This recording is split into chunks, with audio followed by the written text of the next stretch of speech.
아침 묵상에 오신 여러분들을 환영하고 축복합니다. 하나님께 새로운 날을 허락하셨는데요. 새로운 날을 걸맞는 새로운 날로 오늘 하루 우리 인생을 지켜줄지 믿습니다. 오늘은 향이라는 제목을 가지고 출애굽기 30장 34절에서 38절까지 말씀을 함께 살펴보도록 하겠습니다. 우리 34절부터 36절까지 말씀 같이 한번 읽어볼까요? 여호와께서 모세에게 이르시되 너는 소합향과 나감향과 풍자향의 향품을 가져다가 그 향품을 유향에 섞되 각기 같은 분량으로 하고 그것으로 향을 만들되 향 만드는 법대로 만들고 그것에 소금을 쳐서 성결하게 하고 그 향 얼마를 곱게 찌어 내가 너와 만날 회막 안 증거계 앞에 두라. 이 향은 너희에게 지극히 거룩하니라. 예. 우리가 앞서 분향단을 만드는 것에 대해서 배웠어요. 이 분향단은 성막 안에 있습니다. 그런데 이 분향단에서 향을 피우는데 이 향을 어떻게 만들지에 대해서 알려주는 거예요. 그런데 이 향은 다양한 재료를 섞어서 각기 똑같은 분량을 섞어서 만들어요. 그래서 이 향을 피우고 여기에 소금을 넣어요. 향을 넣을 때 다양한 재료의 향을 모아서 만드는데 소금을 넣는데 소금을 넣는 이유는 두 가지라고 그러더라고요. 한 가지는 뭐냐면 부패되지 말라고. 그 당시 방부제는 소금밖에 없어요. 그래서 깨끗하게 성결하게 부패되지 말라고 하는 것도 있고 또 향에 소금을 넣으면 향이 굉장히 연기가 더 잘 나타난다고 그래요. 연기가 더 잘 발산된다고 그래요. 그런 용도로 소금을 넣었다고 그래요.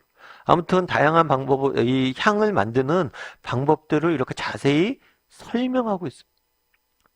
그렇다면 우리가 여기서 알 수 있는 게 있죠. 그건 뭐냐면 이 향이란 거예요. 향. 이 향을 왜 피우고 이 향이 어떤 역할을 하냐는 거예요. 향을 피우면 두 가지가 나와요. 뭐가 나오냐면 연기와 향기가 나옵니다. 그래서 향을 딱 피우면 향기가 퍼지면서 그 안에서 연기가 피어올라요. 그래서 이 향기는 뭘 상징하냐면 하나님이 기뻐하신다. 우리가 드리는 것들 하나님 기뻐하시는 그런 향기가 된다라는 의미가 있어요. 그런데 이때 향을 피울 때 연기가 나잖아요. 이 연기는 하늘로 올라가는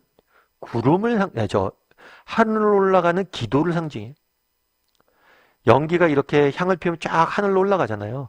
그래서 하늘로 올라가는 성도의 기도를 상징하는 것이 바로 이 연기예요. 향에서 나는 연기. 그래서 이 연기의 특징은 뭐냐? 연기는 향을 피우잖아요. 연기가 위로 올라가잖아요. 그 향이 도달할 수 없는, 우리가 도달할 수 없는 하늘까지 연기가 피어 올라가는 것처럼 우리가 도달할 수 없는 기도가 하늘까지 닿는다. 그런 의미로 이 연기를 피우는 거예요. 그래서 그날에 향을 피울 때 향기와 연기가 나는데 이 연기는 우리가 드리는 기도를 상징하는 거예요. 비록 우리가 이 땅에서 기도하지만 우리는 하늘에 계신 하나님이 있는 그 하늘나라까지 올라갈 수 없지만 우리가 드리는 그 기도가 뭐예요? 하늘로 쫙 올라가는 것. 그것을 상징하는 게 바로 이 향기인 거예요. 여러분 반지의 제왕이라고 혹시 아세요? 아마 영화로도 나오고 원래작은 소설이에요. J.R.R. 톨킨이 쓴 소설인데 이 소설 같은 경우에는 영미 문화권에서는 굉장히 중요한 소설로 알려져 있고 가장 많이 팔렸던 소설 중에 하나로 알려져 있습니다. 그런데 이 톨킨 같은 경우에는 C.S. 루이스와 함께 굉장히 절친한 기독교 작가예요. 그래서 이 톨킨이라는 사람이 쓴 책이 바로 이 반지의 제왕이에요. 그런데 이 반지의 제왕은 판타지 소설이에요. 그래서 우리 중에 뭐 그런 생각을 할 수 있죠.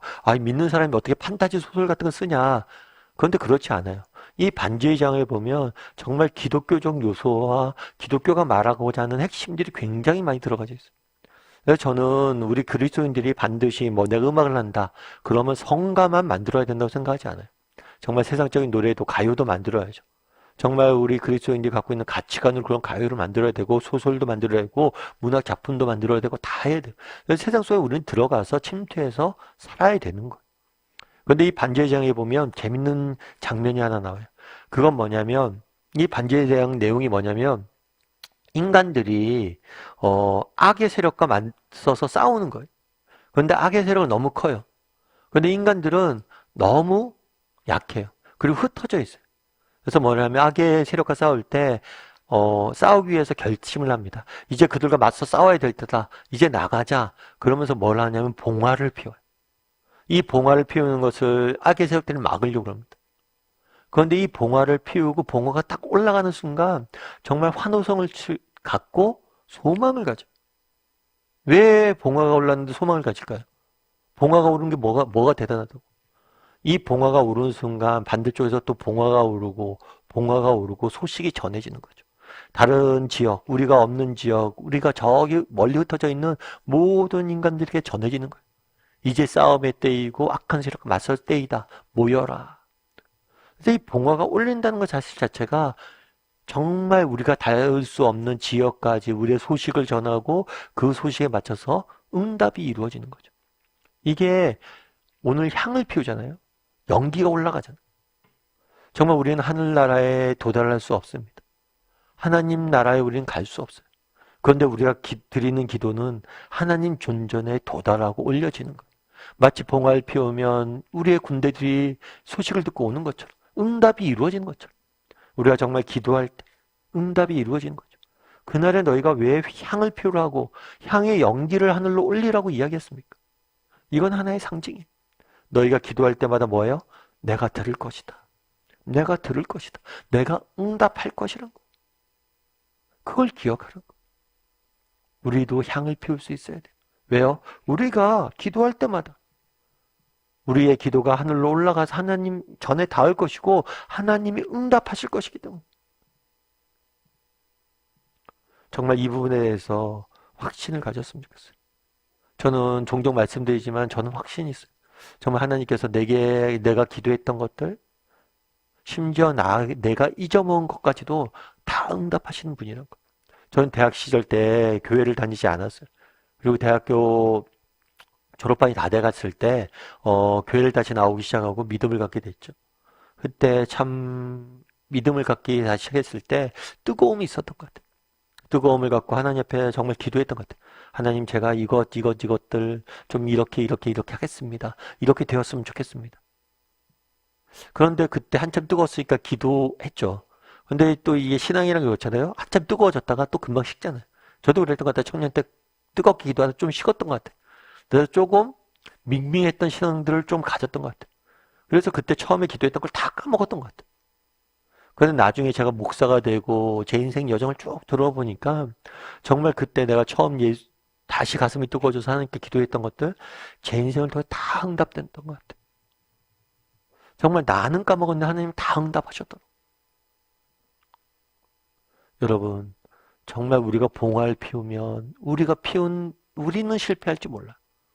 하지만 그 봉화에 응답하시는 그 향에 응답하시는 하나님을 잊지 않고 반드시 응답하세요. 그래서 그런 믿음을 가지고 이번 한 주간 시작했으면 좋겠어요. 특별히 이번 한 주간 기도하면서 시작했으면 좋겠습니다. 여러분 우리의 기도는 헛된 것이 아니에요. 우리는 잊을지 몰라도 우리 하나님은 다 기억하시고 때가 되면 다 응답하세요. 그런 믿음을 가지고 기도로 한 주간 시작했으면 좋겠습니다. 여러분 인생에 문제가 있습니까? 어려움이 있습니까? 기도하세요. 여러분 마음에 바람들이 있습니까? 기도하세요. 정말 우리가 기도할 때 하나님을 들으시고 응답하세요. 그 사실을 확신하고 정말 이번 한 주간은 기도하면서 시작했으면 좋겠습니다. 그래서 나는 기도 응답에 대한 확신이 있는 사람인가 한번 돌아보시고요. 기도 응답을 가지고 응답에 대한 확신을 가지고 살아가는 오늘 하루 이번 한 주간이 되었으면 좋겠습니다.